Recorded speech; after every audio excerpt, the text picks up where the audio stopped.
আবার আমাদের যদি রুখে দাঁড়াতে হয়, আবার যদি বাংলাদেশের মানুষের গণতান্ত্রিক অধিকার ফিরিয়ে আনতে হয়, আবার যদি মানুষের ভোটের অধিকার ফিরিয়ে আনতে হয়, আবার যদি বাংলাদেশটাকে একটি সুন্দর সোনালী বাংলাদেশ হিসেবে গড়ে তুলতে হয়, আবার যদি এই তারেক রহমানের 31 দফার ভিত্তিতে বাংলাদেশটাকে গড়ার পথে এগিয়ে যেতে হয়, তাহলে এই জীবনপুরের মাটি থেকে আমরা শিকড় গেড়ে আগামী দিনে এগিয়ে যেতে চাই।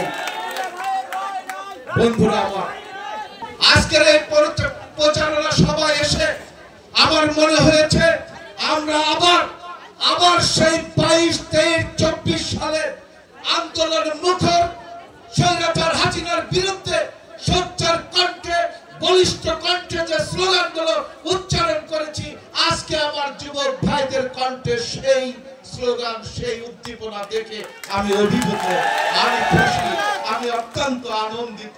হঠাৎ করে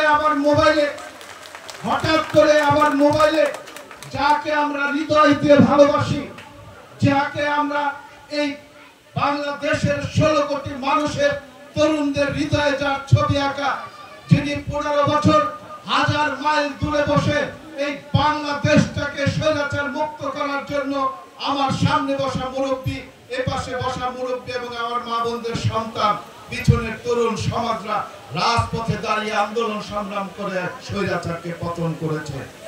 সেই নেতা আজকে পৃথিবীর শ্রেষ্ঠ বিপ্লবী, বাংলাদেশ জাতীয়তাবাদী দলের ভারপ্রাপ্ত বিপ্লবী চেয়ারম্যান জনাব তারেক রহমান সাহেবের একটি ফোন আমার ফোনে বেজে ওঠে। অপ্রত্যাশিতভাবে আমার বুঝার আগে উনি বললেন, উনি যখন ফোনটা তুলে কথা বললেন, জিন্না সাহেব, আমি ওনাকে সালাম দিলাম, আসসালামু আলাইকুম লিডার। উনি আমাকে বললেন, জিন্না সাহেব আপনি কি নির্বাচন করবেন? আমি বললাম, জি লিডার, নির্বাচন করার জন্য গত 7টি বছর আপনার নির্দেশে ঘিউর দৌলতপুর শিবালয়ের প্রত্যেকটি মানুষের দ্বারে প্রত্যেকটি কর্মসূচি নিজে থেকে পালন করে যাচ্ছি। উনি আমাকে কিছু প্রশ্ন করলেন, অর্থাৎ ছাত্রদেরকে শিক্ষকরা যেভাবে প্রশ্ন করে সেভাবে কিছু প্রশ্ন করলেন। আমার সেই গাড়িতে আরো 4 জন যাত্রী ছিলেন। সেই 4 জন যাত্রীও কথাগুলো শুনেছেন। একজন ড্রাইভার, বাকি 3 জন আমার সহযাত্রী, আমার সহকর্মী, রাজনৈতিক নেতৃবৃন্দরা। উনি পরামর্শ দেওয়ার পরে একটা বিষয় আমি আপনাদেরকে খোলাখুলি বলতে চাচ্ছি না।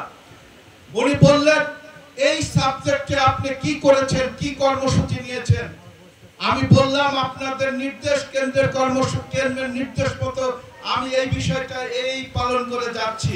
তবে আপনি যদি আমাকে অনুমতি দেন, আমি আশা করি ঘিউর দৌলতপুর শিবালয়ের ওই প্রসঙ্গ বা ওই কাস্টের ভোটগুলোর ভেতর থেকে 70 থেকে 70% ভোট আমি ধানের শীষে আনতে পারবো।